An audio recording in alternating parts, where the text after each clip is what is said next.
This season on the art and science of complex sales, we're thrilled to present Tales from the Front Lines, a season developed for the leaders shaping the future of complex sales.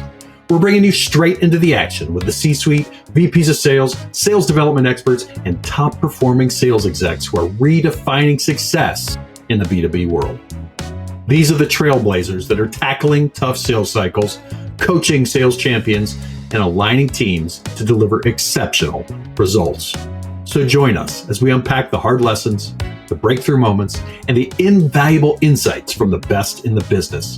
It's more than a podcast, it's a guide to growing revenue with confidence. So let's get started. Hey everybody, today we are tackling one of the most common struggles in sales that leaders and reps know well: chaos. Helping us bring order to the chaos today is Liz Heiman. She's a powerhouse in sales strategy. She specializes in helping companies bring clarity to their sales processes, order to their pipelines, and predictability to their growth. Today, Liz shares her insights on building accountability, managing performance, and creating sales organizations that thrive in the competitive landscape.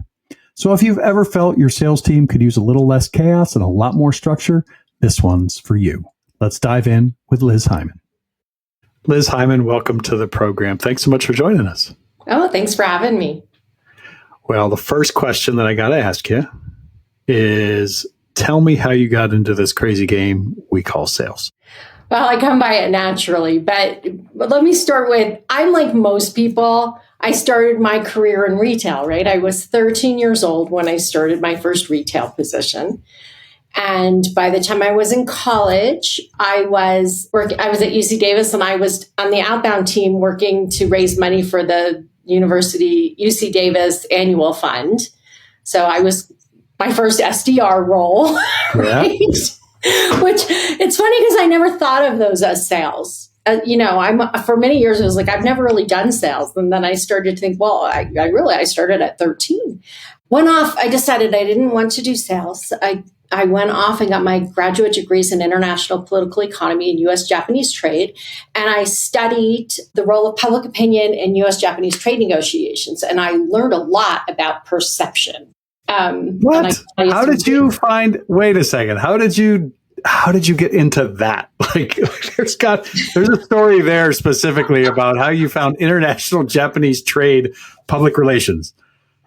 So I went to UC Davis. I grew up in New Jersey, and I went to UC Davis, and I had to pick a language. I was supposed to study economics. My advisor said, "Oh, just put down economics as your major." I didn't even know what the word meant, and I got to college, and I'm reading the catalog, and I'm like, international relations, that sounds like fun. That's what I'm going to change my major to. So I had to pick a language, and I was in California, and suddenly I had tons of Japanese friends, which I had never had before. And I'm like, well, I'll learn to speak Japanese. Why not? So I picked a language, and long story short, I ended up studying U.S. Japanese trade. I wanted to study peace studies for my graduate work, which then started with a theory of economics. When everything is equal, you have no need for war, which turned into trade negotiations. So I was going to be an international trade negotiator. And that's when my career reverted back to sales, because what people who are watching probably don't know is that my dad is Steve Heiman, who wrote a really famous book on sales called Strategic Selling. And they called me and said, you know the business, because I grew up in the business, right? I grew up in this world of sales and, win-win selling and taking care of your customer, and ran their marketing team. Because before I did that, I did inside sales for them. And then I ran an inside sales team for them and ran their marketing department. And then they called me and said, would you come back and run the Asia Pacific division, because you understand Asia Pacific, you understand economics, you understand the business, and we're losing $200,000 a year. Can you fix it? Like, sure. That's so cool. So that's how I ended up being a sales consultant. That's fantastic. What a cool story. The roads we take, because I was going to be a diplomat and a political political scientists, because I got a master's in political communication, and it was fascinating. And I thought it was a really fun time, right? And I'm so far away from that, but I'm extremely happy and glad I'm not there. Right? Yeah. So there you have it. Oh, that's awesome, Liz. That is so cool. So now what are you doing today? So you say sales consultant. It's not just that. You're doing a whole lot. And why don't you tell us about your place in the market? Yeah. So what I really do is I help organizations take the chaos out of sales, and I help them build sales organizations that are manageable, predictable, and scalable.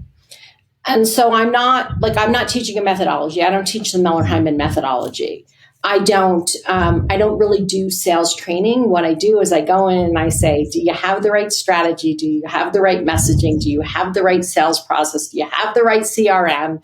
Do you know how to manage the team? Do you have a lead gen strategy? So I go in and go, these are all the pieces. This is the infrastructure that supports a scalable team. And we build that out and help, make a sales organization that works. Do you have specific industries or niches that you really love to work with? I love working in manufacturing. I love it. I love also the sciences and med tech. I was the chairman of the board of a hospital, so I understand how to sell into hospitals and hospital systems. But I love that. I love companies that make things because they're so passionate about what they make. And often they've been left behind. These companies are swimming in a new sales landscape that they don't understand, and what they've done in the past doesn't work anymore. So helping them figure out what will work in this new environment and how do you build it it's just so fun. I love doing it. I love working with them, and they're so open to how do we do this thing that is so different than what we've done. And it's so rewarding. I mean, driving that growth and those salespeople is amazing. What's your favorite? Do you like getting down and working directly with the salespeople? Do you like sales managers and leadership? Do you like CEO? Everywhere in between? I like working with leadership because what I believe is, and people often come to me and say, train my team. Mm-hmm. I'm like, on what? Right? Because you have no strategy, you have no process, you have no systems. So I can train them. But so what? So now they have some tactics. But tactics without strategy is just activity. It's just chaos. So if I don't have a strategy to drive the tactics, they're kind of irrelevant. So I can make them better sellers. I can make them better. I can give them better tactics and help them overcome objections and be curious and ask good questions. But I don't like to start there. I like to start with leadership. And I love working with privately held companies because you're making people's dreams come true. I dreamed this would happen and now it's stalled. How do we get it back to what I dreamed it would be? I have to introduce you to a buddy of mine named Brent. I just had a discussion with him the other day that he was like, yeah, I love working with he had the same reaction, privately held companies, absolutely love working with them. And he's like, and you know what is amazing? You can sit in there and you make an impact, and he's like, I was sitting in an office the other day and I saw somebody for the first time in their life be able to give out a 6-figure bonus and do it happily and excited and change somebody's life. How rewarding is that? I mean, that is unbelievable. And one of the things and how you do it, I love your branding on this, but because it's true and real, right? And so let's talk about the top things. What are the top things that leaders can do to take, as you say, the chaos out of their sales organization? I love how you said activity without a purpose is chaos. How do they take that out of their organization? First is you've got to have a strategy. You have to know where you're going. You could just keep spinning the wheels, but unless you've got a bigger wheel that's driving the activity, you're not getting anywhere. So one is to have a strategy. The other is to create a sales process and put it in the CRM, right? So everybody understands, how does this work? What rules do we follow? And then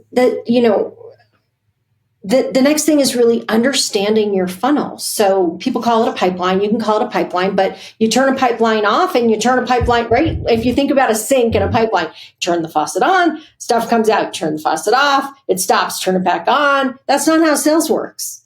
It's not one for one. You don't turn it right. You have a funnel and stuff falls out of the funnel. So you have to really understand what is the momentum that you need in order to keep the sales coming consistently without these ups and downs and surprises. So those are really the three big things. And then the fourth is learning to manage all of that. Like, how do you have valuable meetings that drive the things you need to drive? Well, let's start at the beginning. Let's start at number one when we're talking about strategy. So in your world, and you've been really successful with this, what are the core components of a good revenue strategy?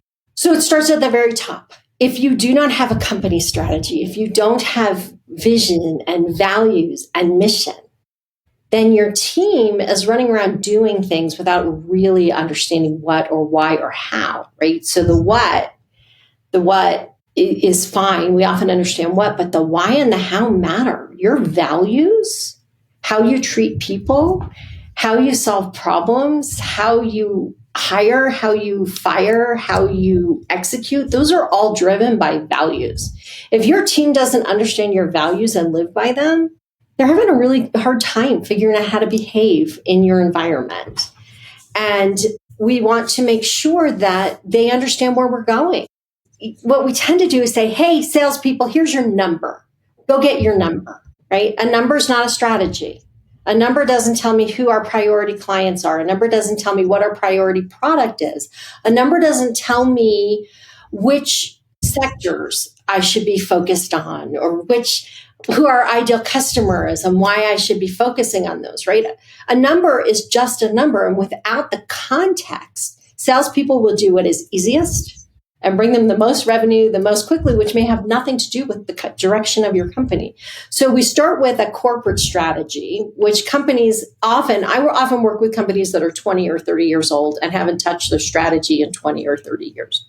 Right? Mm-hmm. That strategy changes because the world around you is changing. Your organization is growing and developing. What I wanted to be when I was 5 is not what I wanted to be when I was 25 or 45, right? So the world changes. So the first thing is that. And then the next thing is understanding messaging strategy. Who are the people that are involved that you need to talk to and how do you talk to them? The next thing is your sales strategy. If I'm hitting this number, how much of what to whom? How are we going to make this happen? Can I pause you real quick on one thing? Because I want to ask a question on that is the messaging strategy and the ideal customer profile. How often do you walk into an organization, they have no clue? They often think they have a clue. They think they know, but when you really dig in, so because I come out of this Miller Heiman tradition and we understand there are different kinds of buyers and each of those buyers has a different relationship to the decision that's being made. Mm-hmm. So if I understand that, particularly if I have a complex business to business sale, meaning it's a long sales cycle, it's a big decision, and there are many people involved in the process, I need to understand who all of those people are, what their role in the buying decision is, what their relationship to the problem is, how they talk about the problem, and then I can figure out how to talk to them. Mm-hmm. Otherwise, I'm just slinging, our product does this and our product does that. And nobody cares about, I have to say this, no one cares about your product. They only care about their problem. And they're interested in your product and the features and benefits if it solves a problem for them. But out of that context, they don't care. And so we need to build messaging strategies that really do that and help people look at you and go, can you do that for me? Can you do that for me? Mm-hmm. And then we have something to talk about, not when you call somebody and say, hey, we've got however many megabytes or gigabytes or this or that. Great. Will the camera take a picture?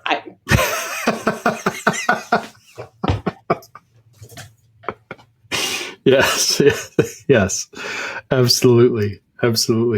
Right. And I ask because it really hits home with a lot of the organizations that we work with, a lot of partners is that still, and I run in a lot of circles of people like yourself, right? That we have these conversations and we can throw out ICP, we could throw out, and dive deep into messaging and understand targets and that type of stuff. But the lack of implementation across companies as a whole is really, it's really surprising to me. And I think just that strategy, plus you must just see some magical results when you just go in with it. Here's our strategy, our goals, our mission, our values, where we want to be. And here's how we're going to get there. Here's a quick messaging and our sales process. Now hit repeat, Right. Let's train and rinse and repeat.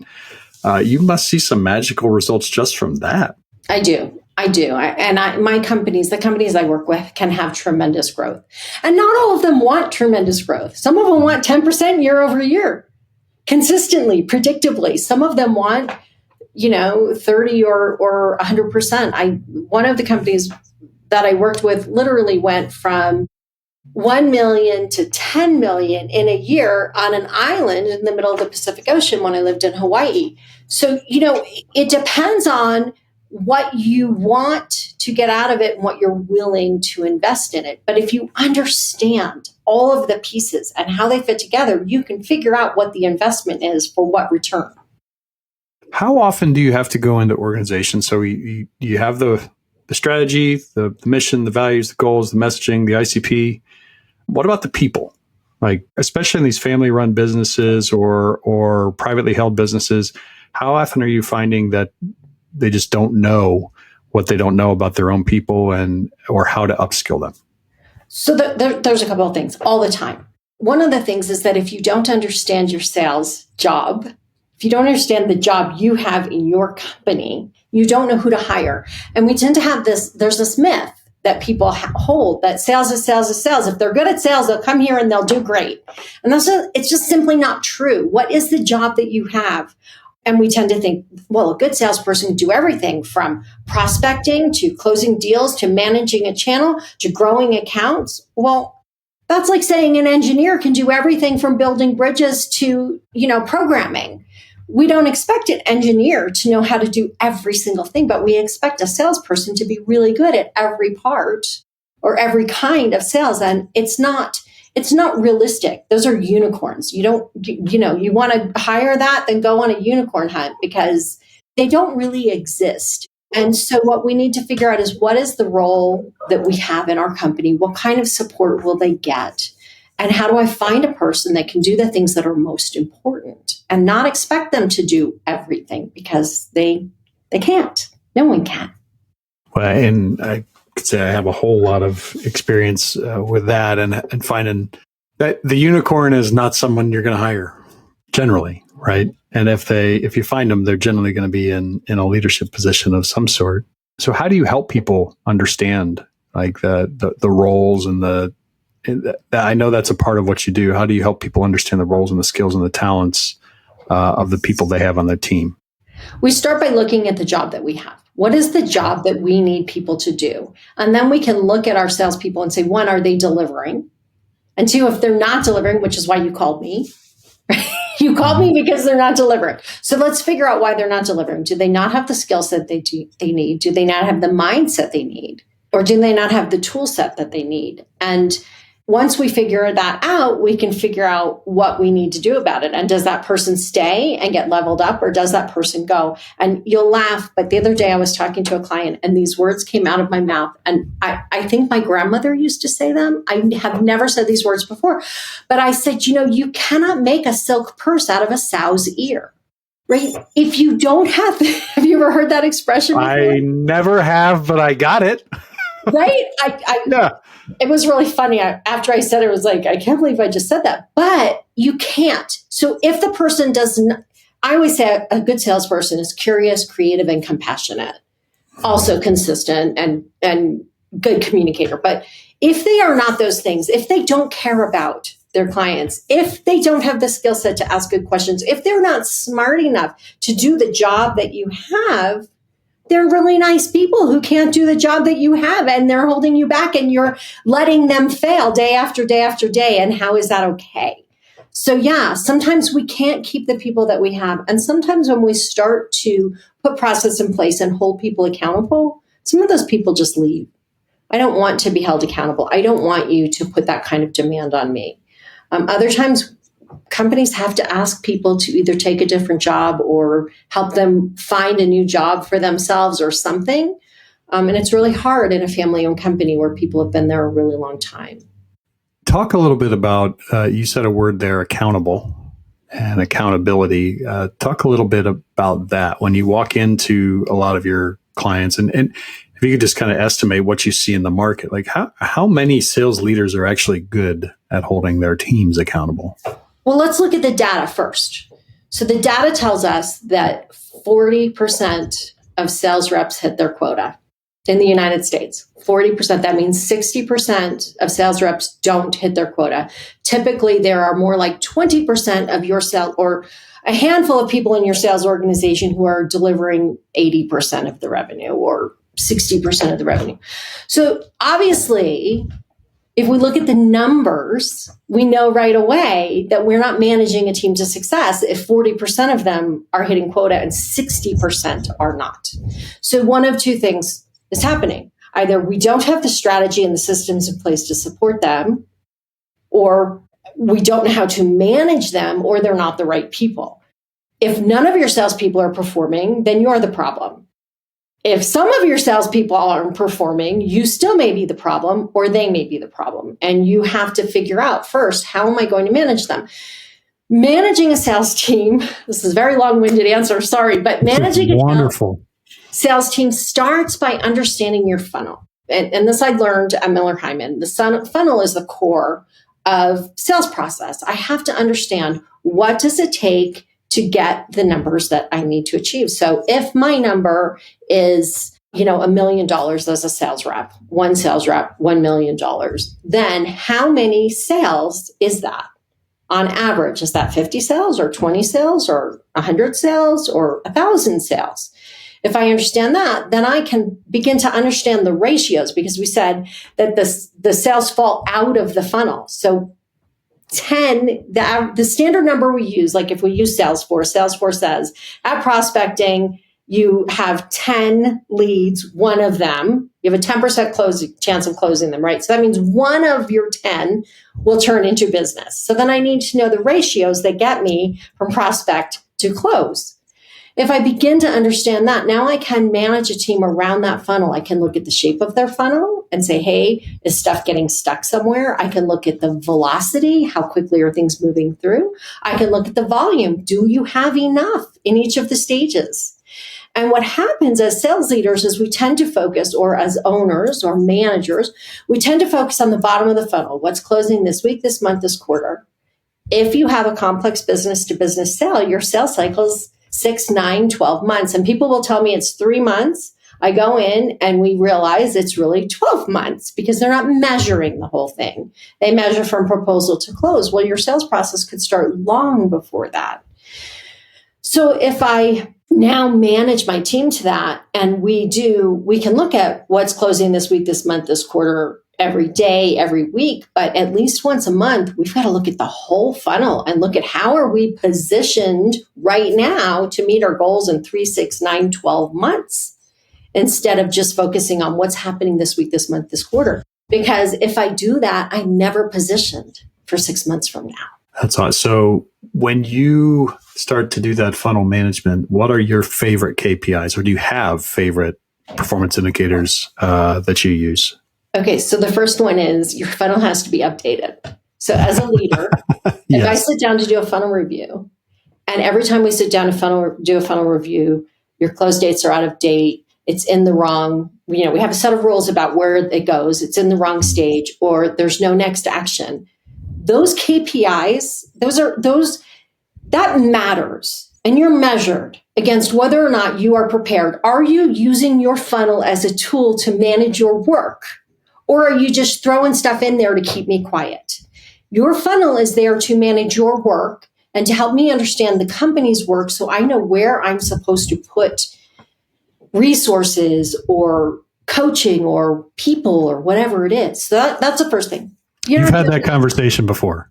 Have you? I can tell you've had that conversation before. Yeah. And so if that's not happening, then we have a problem. The next thing is shape.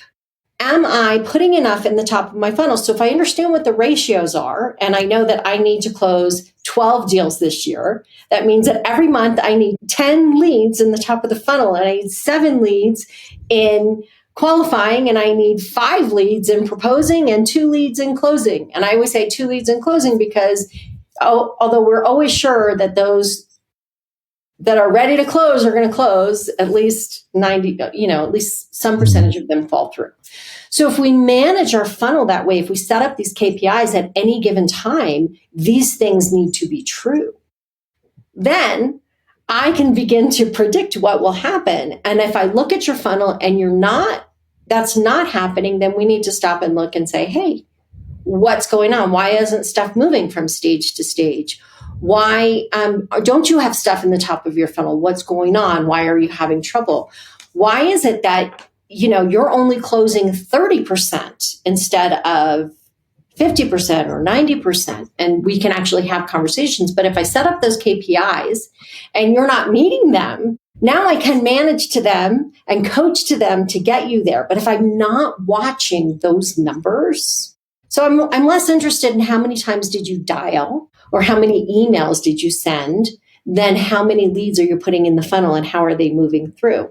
Now, if you're not meeting the KPIs that we set around the different stages, then we have to go back and say, are you dialing enough? Are you following up enough? Are you sending enough emails? Are you doing the work you need to do? But I'm not going to look at that if you're achieving the KPIs that we set. And I can't tell you how much that drives focus. And how do you train or coach managers that don't have this aptitude for holding people accountable? How do you shift their mindsets and their skill sets and tool sets to be able to do that? Because that becomes like a leverage point, right? That ability for that manager to hold. If we have a strategy, if we have the values, if we have, the sales process, that ability to hold people accountable becomes the leverage point in this whole thing. How do you help them with that? So part of that is in how we structure our meetings. So one of the first things that we do is sit down and say, if we are having meetings, what are the kinds of meetings that we have? What's the cadence for those meetings? And what's the agenda for those meetings? Now, if you talk to most salespeople, they will tell you that they go into a sales meeting, a team meeting, and the head of the sales team, whether it's the CEO or the CRO or the manager, whoever it is, sits down and says, okay, let's look at the bottom of everybody's funnel while we're all sitting here and figure out what's closing this week. Okay, I don't care. You're wasting my time. I'm agitated. I don't like sales meetings. We're making no progress. You can't coach me in a meeting like that. So how do we figure out what conversations need to happen and in what environment? So what should happen at a sales meeting? At a sales meeting, we should start with successes. We should be celebrating because salespeople spend 90% of their time being rejected. So if they spend 90% of their time being rejected, your job is to help them find the positive parts of their job and to celebrate with them. Whether it's, I finally got this person on the phone, or I closed this deal I've been trying to close. It doesn't matter. We're going to celebrate the big and the little successes. The next thing is, where are we as a team? What do we need to accomplish as a team? What are we having trouble with? Then some sort of a learning, whether it's a product learning or a sales learning. And I love to add a strategy session to a sales team. Let's pick something. We're having trouble with this objection. Let's all brainstorm it. We have this huge thing a deal that needs to close. We're stuck. Let's get everybody's brain around it. Let's spend 30 minutes. How much more you learn in a strategy session, strategizing somebody else's account, than you learn in a let's look at the bottom of the funnel together. So that's, you do a sales meeting that's productive, team building, learning. We do funnel reviews. You can do a bottom of the funnel review. So for 15 or 20 minutes every week, we look at what's closing, what proposals you're writing, what's closing. Great. Let's focus on that. And then once a month, you look at the top of the funnel. What's going into the top? What's the shape? Where is it getting stuck? Sort of do the entire funnel review and spend an hour with every sales rep, an hour with every sales rep. And then we can have coaching sessions because now in this funnel review, we've identified several areas of coaching. So let's have a coaching session. And then we also need to do those meetings where we say, hey, you're not hitting your numbers. Hey, you're not saying the right things, where we're saying you either need to do some learning, or I'm putting you on a PIP, or you're doing great, keep doing it. What do you need from me? Right. So those are development meetings. They're all different kinds of meetings. So learning to do that, now you have different mechanisms to hold people accountable. If we go look at your funnel every single week and it all looks the same and nothing's changing, then we got to have a PIP, right? And one last question on this, and then we're getting close to time, so we'll need to wrap. But how often, when you train those skills, and I'd say there's probably got to be different levels of adoption of them, right? And so the people in the companies that adopt the different types of meetings versus the companies that, and they go wholeheartedly into that, you got a sales manager that's excited and leveraging them, versus kind of the half-assed, excuse my French, but adoption. What is the difference that you see in outcomes when people really start to leverage all the different tools for accountability? It's huge, because if you're not doing what I just described, you can't be holding your team accountable. And what you end up doing is making excuses for them. So until you are prepared to sit down and say, let's be really clear, let's be really specific. Again, there is no next action. Who are you talking to and what are you talking about? You hold people accountable by looking at specific individual things. You don't hold them accountable by going, you're behind number, what are you going to do? Right? You have to be able to dig into the things that are working and not working. And if you can't do that, you won't have success, because you'll continue to have them make excuses, them push back, and you make excuses for them and wonder why you're not making the progress you need to make. And it seems like actually the opposite of micromanagement, what you're talking about. It seems like effective management. Yeah, I don't want you to micromanage. I don't want you to, did you make 7 calls today? Did you, right? But I want to know, show me your progress. Show me your momentum. And as long as I can see your momentum, that's fine. But when I see where you're stuck, then we can have conversations. What ends up happening is nagging sessions instead. Oh, you didn't make enough calls. Oh, you didn't do this. Oh, your calls weren't long enough. Oh, why did you lose that one? Why did you lose that one? I thought we were going to win that. Why? Nagging. Who wants to be nagged? So instead, my KPI is that all of these things are filled out so we can have a discussion. If you haven't done it, we're not having a meeting. Go get it ready for me to have a meeting with you and understand that you haven't met your KPI. And then I'm not micromanaging. I'm not sitting there going, why doesn't this one have an action? Why doesn't this one have an... I looked at it. You're not ready. Get it ready. Get back here. Let's have a conversation. You're giving agency. And I absolutely love that. It's one of the reasons why we connected so much on our Elevate platform and the other things that we're doing, I think, is your approach is extremely valuable and extremely helpful. I could see organizations absolutely thriving under it. I want to thank you so much for your work and your dedication to elevating the sales profession. It's inspirational. And everybody out there, how do they connect with, for everybody listening, how do they connect with Liz Heiman? So the 2 ways. One is Liz Heiman, Heiman. Find me on LinkedIn. Really easy. Tell me that you met me here on Paul's podcast, and I will be happy to engage in a conversation with you. The second is to go to my website, regarding-sales.com, and you can schedule an appointment with me. You can read articles, and you can also look my name up. I've done about 60 or 70 podcasts. So if you want to hear more of what I'm saying, then you can also find me that way. So I'm not the only podcast out there? No, I've been cheating on you. I'm the best, though. So this is the best one. But I love doing podcasts because I love having these conversations.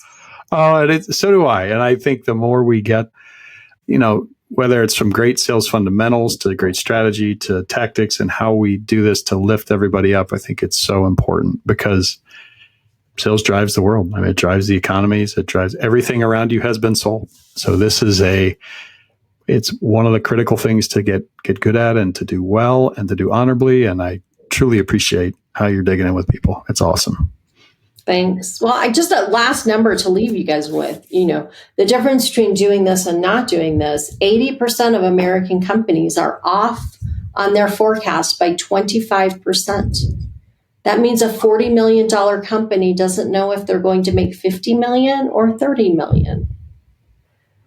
So you want to start having control of your business. You want to keep your salespeople and keep everybody happy and being productive and knowing what's happening. This is what you need to do. We will drop the mic with that, and we'll say thank you. Everybody, please go out and connect with Liz. Check out our website. Check her out on LinkedIn. And as always, please do me a favor and do the salespeople around the world a favor by getting this content out there. Like, share, subscribe. Make sure that more people have access to great, mind-blowing and amazing insights like people like Liz are bringing us today. So thank you, Liz. Keep shining bright, everybody. Have an amazing day. And with that, we will sign off. Hey, everybody. Thank you. Thank you for listening to this episode of The Art and Science of Complex Sales. I hope today's conversation provided you with valuable insights and practical ideas to help you and your team elevate the profession and succeed in today's complex world. This podcast is brought to you by Membrane.com. Membrane is the B2B growth platform for CEOs, sales leaders, and sales executives who are committed to sustainable growth and change. If you enjoyed this episode, do us a favor, like, subscribe, share it with your network. Your support really helps us bring more valuable insights from the best in the business straight to you. Also, check us out at Membrane.com. We're more than a technology. Membrane equips your teams with the expert coaches and trainers, amazing sales methodologies, process, people, and tools to continually improve and coach results. More than a CRM. It's a network, and it's designed to help your team execute with confidence, smash goals, and overall up your sales game. So we'll see you next time for another episode of The Art and Science of Complex Sales. And until then, as always, keep shining bright.